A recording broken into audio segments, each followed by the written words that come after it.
বন্ধুরা, রয় রবীন্দ্র মুক্ত একাডেমিতে তোমাদের সবাইকে স্বাগত জানাই। আজকে আমি তোমাদের উচ্চ মাধ্যমিক জীববিদ্যার এক কথার প্রশ্ন এবং সংক্ষিপ্ত প্রশ্ন কি কি ইম্পর্টেন্ট আছে তার কিছুটা বলে দেব। তো তোমরা কেউ স্কিপ করবে না, ভিডিওটা শেষ পর্যন্ত দেখতে থাকো। তাহলে চলো ভিডিওটা তাহলে শুরু করি। প্রথমে আসছে এক কথার প্রশ্ন। একের দাগে আছে লিনিয়ান হায়ারার্কিতে যে ধাপটি ছিল তা কি। দুয়ের দাগে আছে রিক্সিয়ার থ্যালাস কি। তিনের দাগে মূলাকার মূলের উদাহরণ কি। চারের দাগে আছে মানুষের হাড় এক ধরনের কি। পাঁচের দাগে আছে কোনটি মাইক্রোনিউট্রিয়েন্ট নয়। ছয়ের দাগে আছে চক্রাকার ফসফরিভবনে ব্যবহৃত হয় কি। তো বন্ধুরা, তোমাদের জন্য একটি গুরুত্বপূর্ণ ঘোষণা।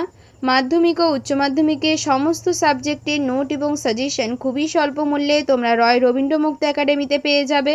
তার জন্য রয় রবীন্দ্র মুক্ত একাডেমির অফিসিয়াল নম্বর 9088283819 অথবা 8478037242 এই নম্বরে যোগাযোগ করতে পারো।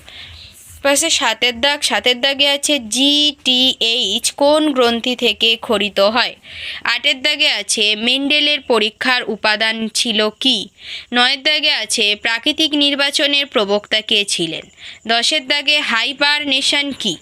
এরপরে আসছে সংক্ষিপ্ত প্রশ্ন। একের দাগে আছে লঘু মস্তিষ্ক ও গুরু মস্তিষ্কের দুটি পার্থক্য লেখো। দুয়ের দাগে আছে ক্রেবস চক্রকে TCA চক্র কেন বলে। তিনের দাগে আছে ব্যাপন ও সহায়ক ব্যাপন কাকে বলে। চারের দাগে আছে মস বা ব্রায়োফাইটার দুটি বৈশিষ্ট্য লেখো। এবং সর্বশেষ পাঁচের দাগে আছে অনুশীলন কাকে বলে, একটি উদাহরণ দাও। তো এই ছিল তোমাদের এক কথার প্রশ্ন এবং সংক্ষিপ্ত প্রশ্ন। তো বন্ধুরা, ভিডিওটা যদি ভালো লেগে থাকে তবে অবশ্যই একটা লাইক করে দেবে এবং তোমাদের বন্ধুদের কাছে শেয়ার করে দেবে এবং অতি অবশ্যই চ্যানেলটিকে সাবস্ক্রাইব করে বেল আইকনটিকে অল করে রাখবে যাতে ভিডিও সবার আগে তোমাদের কাছে পৌঁছে যায়। তো এই ভিডিওটা এই পর্যন্ত, দেখা হচ্ছে পরের একটি ভিডিওতে।